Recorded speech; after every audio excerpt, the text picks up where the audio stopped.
Hey, welcome. Are you just constantly fighting a battle against what feels like digital brain fog? Well, in this explainer, we're going to dive into the science behind why our focus feels so scattered, and, way more importantly, how we can get it back for good. You know the feeling, right? You've been at your desk for like 8 hours, jumping between emails, Slack messages, and that one quick scroll through social media, and by the end of the day, you are just wiped out. But your to-do list? It looks exactly the same. Your brain just feels like mush. Okay, so here's some really good news. That feeling, it isn't a personal failing. Seriously, it's not about you being lazy or lacking willpower. It's a very specific, very modern problem called digital fragmentation. And just knowing that is so powerful, because it means your brain isn't broken. It's just being forced to run an operating system it was never designed for. So what is actually happening inside our heads when we feel this way? Let's get into the science of it because, understanding the glitch is always the first step to actually fixing it. Okay, so this brings us to culprit number 1. Context switching. I want you to think of your brain's working memory like the RAM on a powerful computer. Every time you jump from a spreadsheet to a news alert to a group chat, it's like you're opening another massive, resource-heavy program. Now, do that 50 times in 10 minutes, and guess what? Your RAM hits 100%. That feeling of sluggishness and total exhaustion, that is literal neural burnout. And it actually gets worse. Every single one of those context switches leaves behind something that researchers call attention residue. It means a part of your brain is still thinking about that last email while you're trying to focus on a brand new report. It's kind of like trying to drive a car with the emergency brake pulled halfway up. Yeah, you can move, but it is a slow, grinding, and super inefficient process. And here it is. Here is the real cost of all that inefficiency. According to some incredible research from UC Irvine, it takes, on average, 23 minutes to fully get your focus back after just a single interruption. Let that sink in for a second.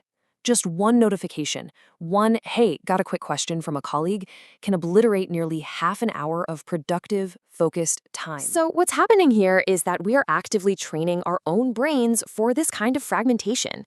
We're caught in this constant tug of war between two different kinds of habits. On one side, you've got instant gratification, social media, junk food, binge watching, anything that gives you that quick little dopamine hit. And on the other side, you've got delayed gratification, exercise, learning a new skill, reading a book. The more we feed that instant gratification monster, the harder it becomes to do the things that actually move our lives forward. So, how do we fight back, right? Well, it's going to take more than a few little productivity hacks. It actually requires a fundamental shift in our whole philosophy of work.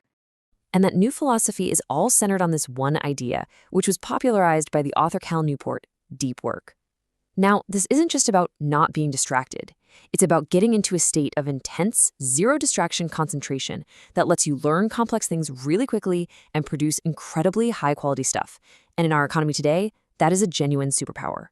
This right here is Cal Newport's core hypothesis, and it presents a massive, massive opportunity.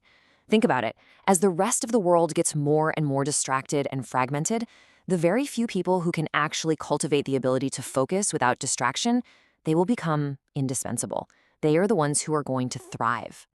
So how do we actually schedule this kind of deep work into our already chaotic lives? Well, one of the most effective methods is something called monk mode.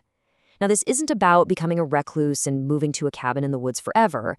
It's a really practical scheduling tool. It just means you deliberately withdraw from all the shallow, low-value stuff for a set period of time to protect the time you need for the high-value things. Okay, the philosophy is clear, but how do we actually do this?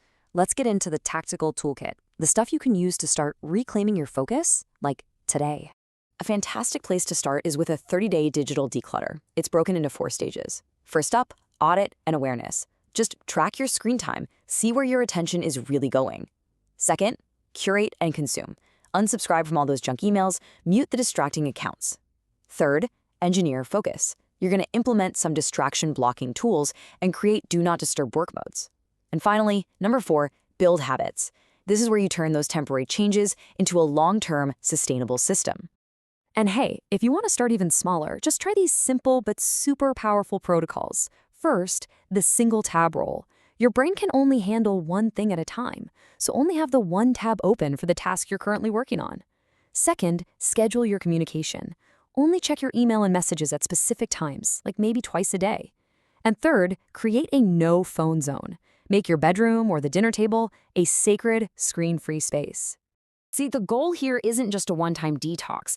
It's about building a whole new sustainable relationship with your technology, one where your attention is a precious resource that you choose how to spend. I absolutely love this quote from Cal Newport because it just perfectly captures the shift in our world. Your ability to direct your attention and sustain your concentration, that's becoming a more critical predictor of success than raw intelligence alone. Ultimately, this isn't about brute force or just white-knuckling your way through distractions. It's about working with your brain's biology, not fighting against it. It's about understanding the source code of your own mind and then designing an environment where you can actually finally thrive. So I want to leave you with this one question. Take a moment later today to honestly reflect on it, because the very first step to reclaiming your focus is realizing just how much of it has been taken from you in the first place. Thanks for joining me for this explainer.